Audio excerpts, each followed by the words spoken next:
যোৰহাট দিৱসৰ লগত সংগতি ৰাখি জিলাখনৰ প্ৰতিখন বিদ্যালয় মহাবিদ্যালয়ত গ্ৰন্থ দিৱস উদযাপন কৰা হৈছে।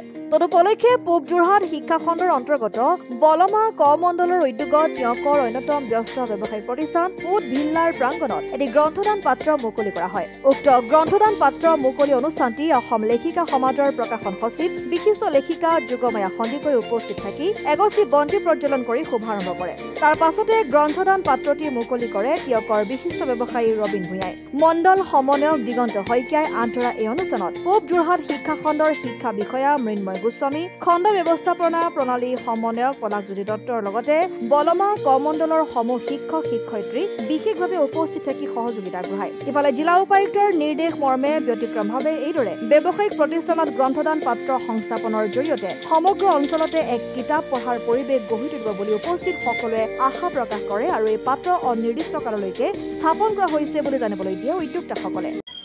জিলা দিৱস উপলক্ষে আজিৰ পৰা যোৰহাট জিলাৰ সমূহ বিদ্যালয়সমূহত গ্ৰন্থদান দিৱস উদযাপন কৰিছে আৰু ইয়াৰ অংশস্বৰূপে পূব যোৰহাট শিক্ষা খণ্ডৰ অন্তৰ্গত বলমা ক মণ্ডলৰ সমূহ শিক্ষক শিক্ষয়িত্ৰীৰ সহযোগিতাত আজি জগদুৱাৰস্থিত ফুডভিলাত এটা গ্ৰন্থদান পাত্ৰ মুকলি কৰা হয়।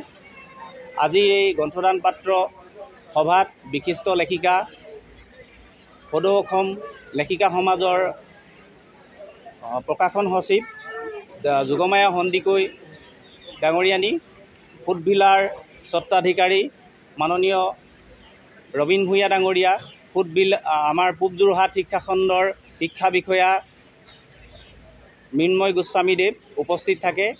এই গ্ৰন্থদান পাত্ৰৰ যোগেদি মাননীয় আয়ুক্ত ডাঙৰীয়াৰ যি মহান প্ৰচেষ্টা, সেই প্ৰচেষ্টাক আমি গতিশীল কৰাৰ এক প্ৰয়াস কৰিছোঁ।